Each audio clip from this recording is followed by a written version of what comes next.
Mais uma oportunidade para pensarmos nos grandes inimigos da vida e como vencê-los.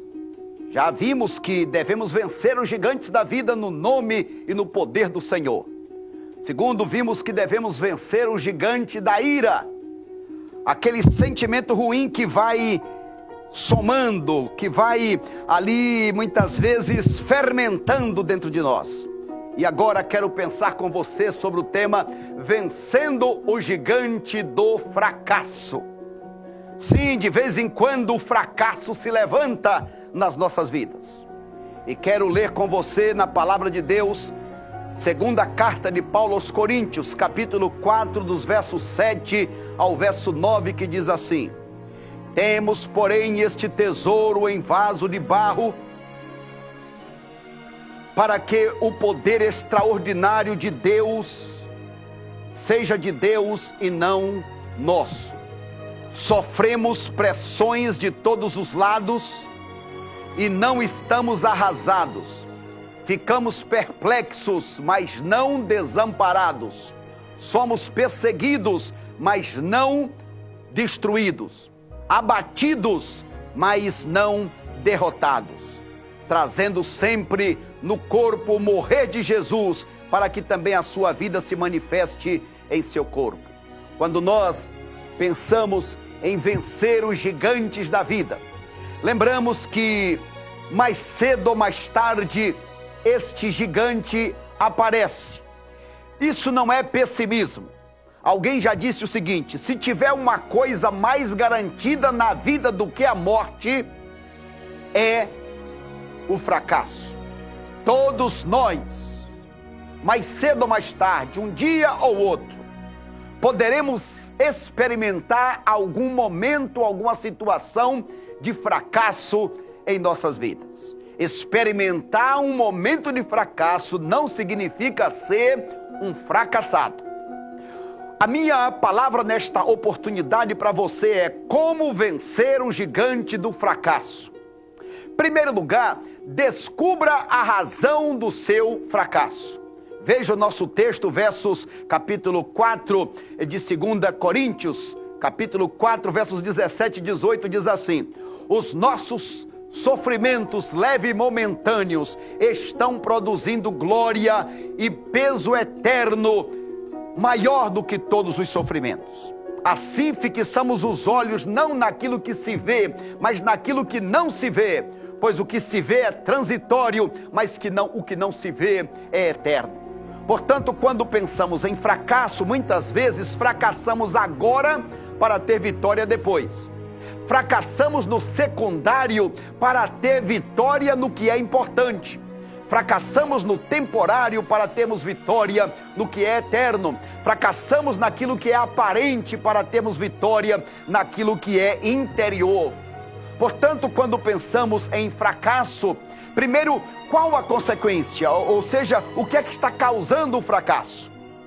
E este fracasso que está vindo, eu estou me entregando ao fracasso ou estou usando aquilo para transformar em bem, para transformar em vitória? Segundo, encare as consequências do seu fracasso. O verso 16 do capítulo 4 de 2 Coríntios vai dizer: por isso não desanimamos, embora exteriormente estejamos a desgastar-nos, interiormente estamos sendo renovados de dia a dia. A palavra é: nunca desista. Houve um fracasso? Como aquilo pode ser transformado em uma vitória? Como tirar vantagem das desvantagens? Fracassou? Pague a conta, mas não se torne um escravo da vida. Não se torne um escravo da dívida. O servo de Deus, Rick Warren, disse: toda vez que Satanás te lembrar do teu passado, lembre a ele do seu futuro. Você não é a pessoa que falhou no passado. Deus espera que no presente você viva uma pessoa vitoriosa. E lembre-se, aquilo que Jesus já fez por você. Lembre-se do seu futuro, que você está com o nome escrito no maravilhoso livro da vida. A pergunta então é: como vencer o gigante do fracasso? Primeiro, reconheça o seu fracasso. O ser humano, por causa do pecado de Adão, fracassou. A Bíblia diz no livro de Jeremias, capítulo 3, verso 13: reconheça a sua iniquidade e reconheça o seu pecado contra o Senhor. Todos pecaram e estão destituídos, afastados da presença e da glória de Deus. Então, primeiro, reconheça o seu fracasso. Segundo, aceite o perdão de Deus. Deus não te fez para viver como um fracassado. Ele te deu a bênção da vida. Quando houve um ato sexual entre o seu pai e a sua mãe, mais de 250 milhões de sementes foram lançadas e aquelas sementes começaram a correr em direção ao útero da sua mãe.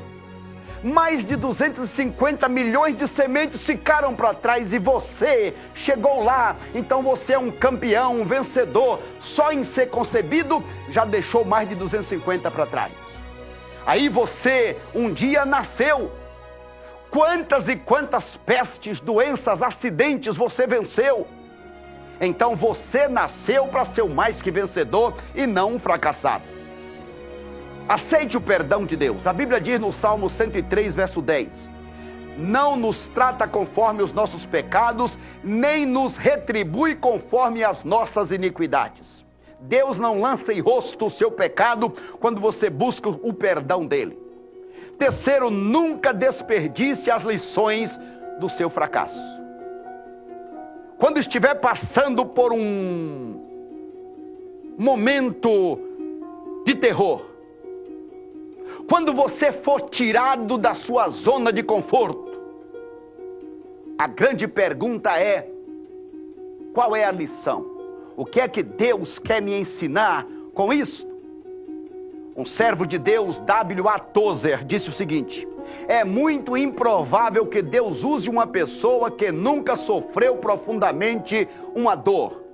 Ou seja, todas as tuas experiências, embora dolorosas, de alguma forma servirá para a glória de Deus.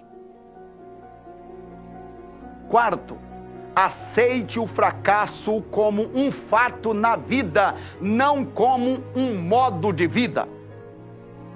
Aceite o fracasso como um modo, ou seja, como um fato na vida, e não como um modo de vida.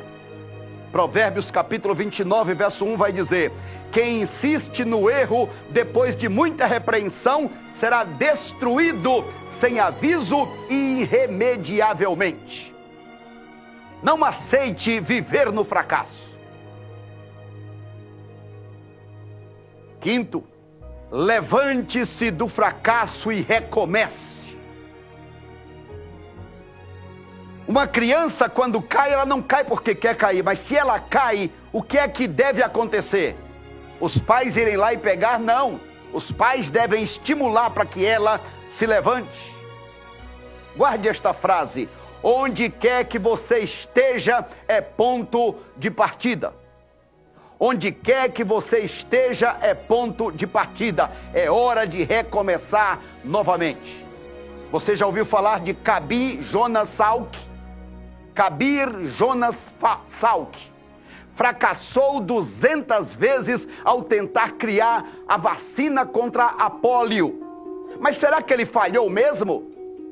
Ele não falhou, porque ele continuou persistindo, e hoje as nossas crianças agradecem por existir esta vacina. Portanto, eu quero convidar você para tirar os olhos do seu fracasso, a deixar de viver como a galinha, olhando para o chão, apenas para o aqui e agora. Faça como a águia, que nos momentos difíceis elas vão para as montanhas, arranca suas penas, arranca o seu bico, ficam ensanguentadas. Mas lá, depois de algum tempo, elas remoçam e saem de lá voando, voos altos e cada vez mais altos. Elas vivem como vencedoras. Deus te ajude a não ser um fracassado, mas a ser um homem, uma mulher, uma pessoa vencedora, uma pessoa que se apega a Deus. Que seja assim na tua vida. Deus te abençoe.